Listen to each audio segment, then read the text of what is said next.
들어오세요. 자, 이제 꽃 구경 좀 해볼까요? 여기가 수확을 앞둔 튤립이 있는 공간입니다. 꽃을 활짝 피우기 위해 꽃봉오리를 꽉 채우고 있습니다.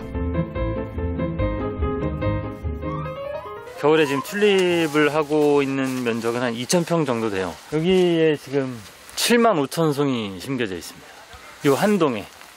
지금 여기 지금 들어와 계신 요런 하우스가 한 20개 정도. 그 20개를 순서대로 일주일 간격으로 심어요. 일주일 간격으로 심어서 수확도 거의 일주일 간격으로 쭉 나오게.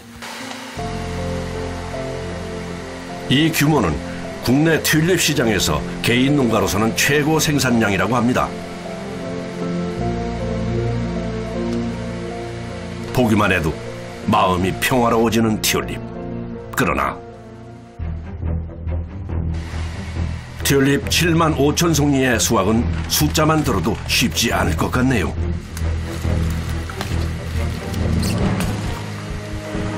첫 번째 동에 그 캔디하고 퍼플 꺾었니? 지금 사장 거기 물 주니까 거기 있다가 점심 먹고 뽑아 그러면. 겨울철 하우스 작업은 안경 쓴 사람들에게 늘 고역인데요. 아, 이게 안경을 쓰고 일한다는 게 상당히 불편해요. 그런 것 때문에. 바깥과의 온도차 때문에 늘 김이 서리기 때문이죠. 예, 꽃은 항상 꽃을 자세히 들여다봐야 되기 때문에 겨울에는 항상 하우스 들어와서 이렇게 안경 타는 게 일입니다. 이 업체는 소비자에게 직접 튤립을 배송하고 있는데요. 그런데 일부러 덜 핀 꽃을 보낸다고 합니다. 아니, 활짝 핀 꽃을 받아야 기분이 좋지 않을까요? 다 핀 꽃을 유통시키면 소비자들이 꽃 관상 기간이 되게 짧아지거든요. 그래서 저희는 덜 핀 꽃을 수확을 하고 있습니다. 하긴 요즘같이 집에 있는 시간이 길어졌을 땐 가능한 꽃을 오래 두고 보는 게 좋을 듯하네요. 그런데 튤립을 수확하는 과정이 독특해 보이는군요.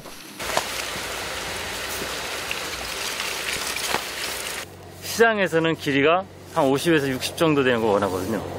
근데 이걸 자르면 길이가 좀 짧아지니까 저희가 또 뽑으면 그만큼 해서 시장에서 원하는 길이가 되기 때문에 그 때문에 또 하나 뽑는 이유도 되죠. 뭐 칼로다가 절단한 것처럼 그냥 깔끔하게 되죠. 이렇게 해야 물올림도 더 잘 돼요. 뽑을 때는 이렇게 손을 대고 당기면 돼요. 누르고 뽑고 누르고 뽑고. 가위를 쓰는 것보다 뽑는 것이 상품성이 좋다는 건데요. 하지만 이렇게 하나하나 뽑으려면 그만큼 수고가 들 수밖에 없겠죠.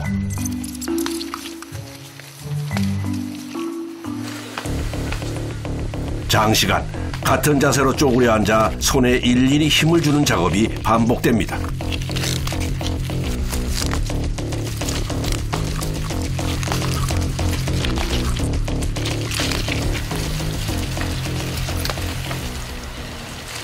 이 일 때문에 허리가 아파서 일을 많이 못해요.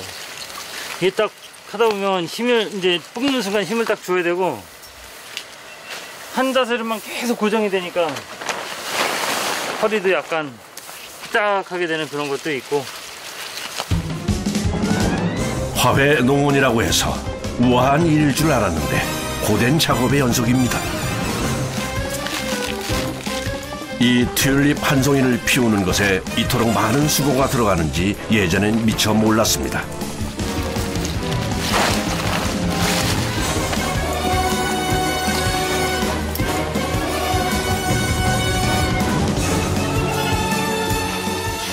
한편 튤립 수확은 시간과의 싸움이기도 합니다. 대차에 물을 채워서 좀 전에 오전에 작업을 해가지고 온 걸 이제 여기다 꽂을 거예요. 꽃은 꺾는 순간부터 시들기 때문이죠.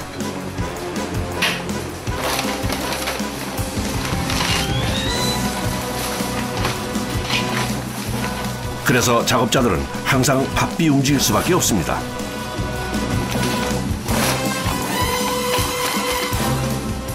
자른 상태에서 보관이 되면 이 물관 속으로 공기가 다 들어가게 돼요. 그럼 얘가 이제 수명이 엄청 짧아지죠. 빨리 물을 올려서 그 물로다 다 채워줘야 얘가 신선한 채로 유지가 되는 거예요. 수확한 꽃이 24시간 동안 물을 빨아들이게 하는 것을 물올림이라고 하는데요. 이 과정을 거쳐야 꽃이 오래 간다고 합니다.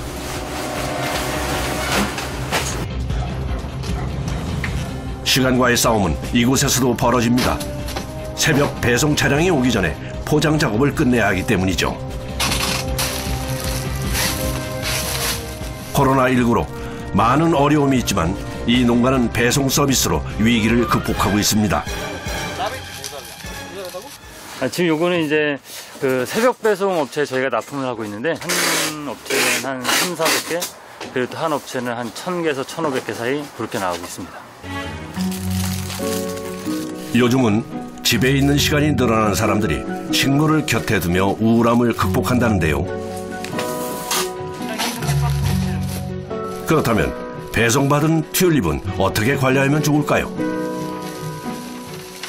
정수기 물이나 생수에다가 담그면 더 오래 가고요. 일단 물에 담그기 전에 끝에 부분을 가위로 한번 자른 다음에 꽂아주시면 돼요. 방의 온도가 너무 더우면 꽃이 빨리 피고 빨리 져요. 생화 배송은 무엇보다 물을 지속해서 공급해 주는 것이 중요합니다. 이때 사용되는 것이 물을 저장해주는 플로럴 폼입니다. 박스 안에 보관을 해놓고 저희가 이제 테스트를 하는데 한 6일에서 7일 정도 테스트를 하고 그 다음에 이제 보내거든요. 이건 적어도 일주일 이상도 가죠, 이거. 튤립은 줄기가 약하기 때문에 플로럴 폼에 꽂을 때는 특히 섬세함이 필요합니다.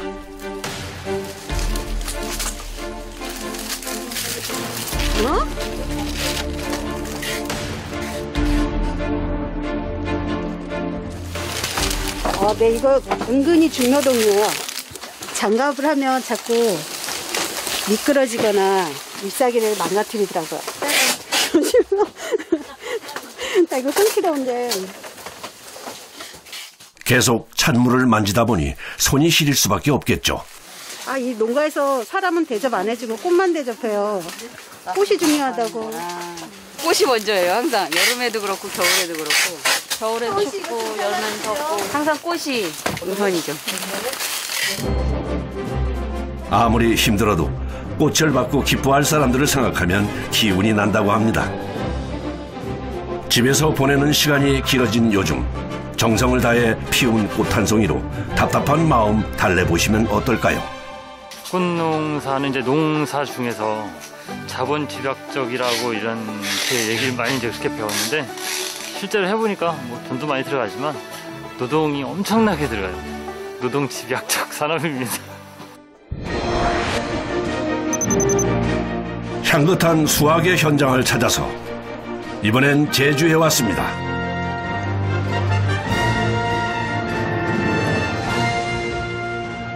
이맘때 제주는 늦게 수확하는 귤인 만감류 향기로 가득한데요. 이곳은 그중 한라봉을 수확하는 농가입니다.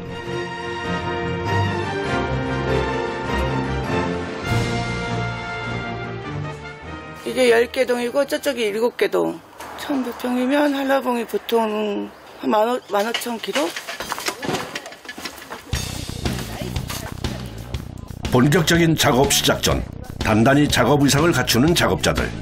이번 3번, 4번까지 언니 근데 햇빛이 말려보면 너가 그쪽에서 하니까. 그런데 상자를 묶느라 분주한 작업자들이 보이는군요. 이거 방지를 올려놓고 하려고.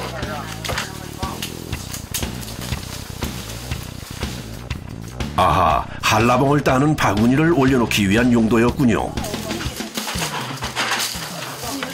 이런 용도. 이거 상자에 최대한 낮은 높이에서 살짝 내려놔야 되기 때문에 높이 있을 때는 여기 올라가면 밑에 있으면 떨어뜨리는 그런 상황이 생기니까 요렇게 놔야 돼.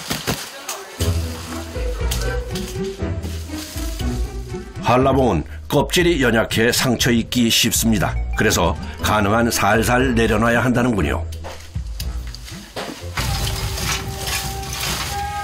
이제 본격적인 한라봉 수확을 위해 나서는데 나무 사이사이 이동하기가 쉽지 않습니다. 흡사 정글같이 빽빽한 나무에 가로막혀 한 발 앞으로 가기도 쉽지 않습니다.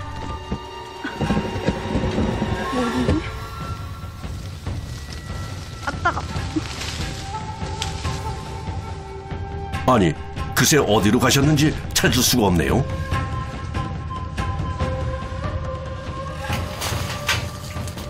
아, 저기 계시는군요. 이렇게 큰 나무가 쉽지가 않아요. 많지 않아요. 이렇게 크기를 잘 안 해요. 이게 보통 이 한라봉은 이렇게 끈에서 묶어서 다 위로 올려요. 근데 이거는 안 묶었기 때문에 이렇게 밑으로 쳐지는 거. 한라봉은 보통 나무에 끈을 다는 유인 작업을 해주는데요. 이곳은 자연 그대로 나무를 키웠다고 하는군요. 해가 40도 되는데 안녕하세요. 끈을 사다리에 4단 5단 타가지고 이거 매달려고 하면 그 누가 하냐고. 사람 구하기도 힘들고. 워낙 손이 많이 가는 작업이다 보니 일손 구하기가 힘들다고 합니다.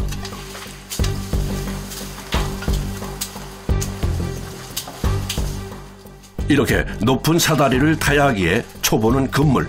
오직 고수만이 할 수 있는 작업이기 때문이죠. 아이고. 사다리 상 올라와서 이 칸은 더 복잡해. 저 위에는 사다리. 아이고 저런, 보기만 해도 아슬아슬한데요. 다치지 않게 조심하셔야겠습니다. 이렇게 밀감을 따다 보면 나무에 부딪히고 집에 가서 목욕하다 보면 온몸이 다 멍투성이에요. 특히 한라봉 나무에는 이런 가시가 종종 나 있는데요. 정신없이 일하다 보면 긁히기도 일쑤입니다. 그래서 아무리 더워도 작업자들은 온몸을 감싼 옷차림을 고수합니다. 이거 안 하면 이렇게 해서 긁혀요.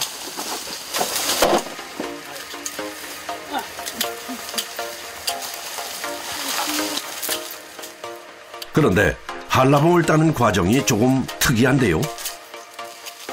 이렇게 두 번씩 자르는 이유가 있을까요? 이 한라봉은 이렇게 한 마디를 따주고 이렇게 하는 이유가 전정의 효과예요.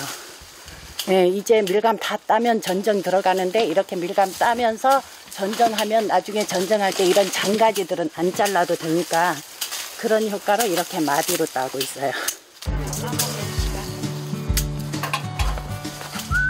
잠깐 휴식 시간을 갖는 작업자들.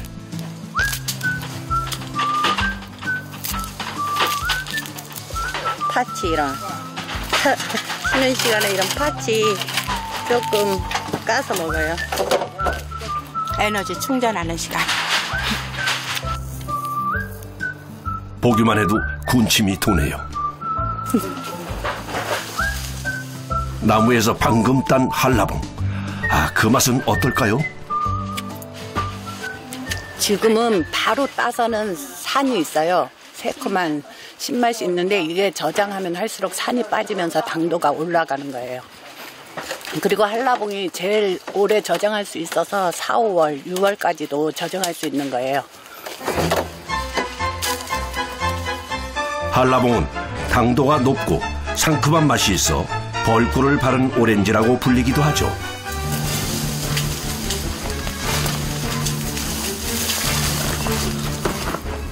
한라봉으로 가득 찬 바구니는 한꺼번에 옮기는데요.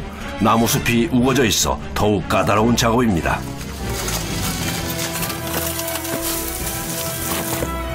보고 있는 제가 허리가 아프네요.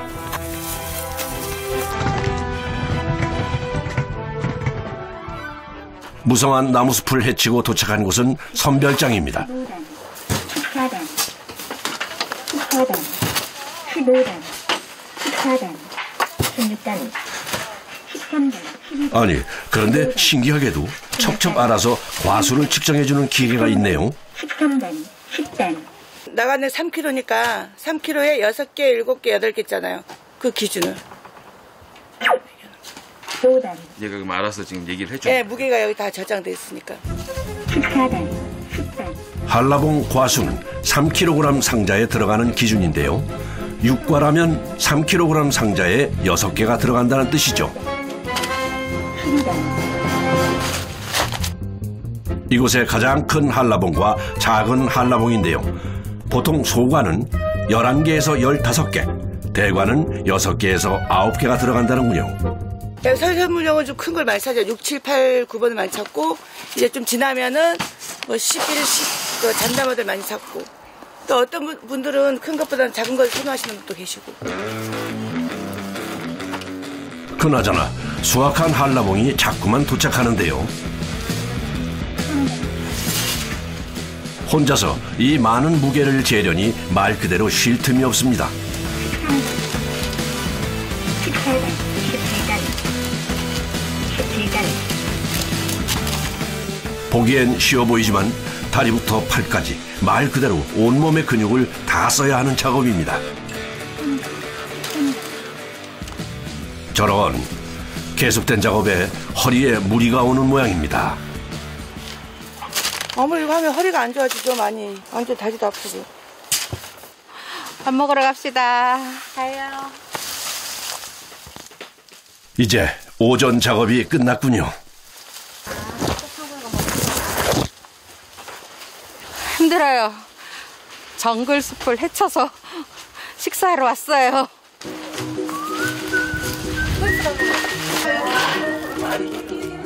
식사는 인근 식당에서 배달시킨다고 합니다. 한라봉 수확 시기에는 다른 건 일절 신경을 못 쓸 정도로 바쁘기 때문이죠. 그런데 다들 어떻게 이곳에서 일하게 되신 건가요?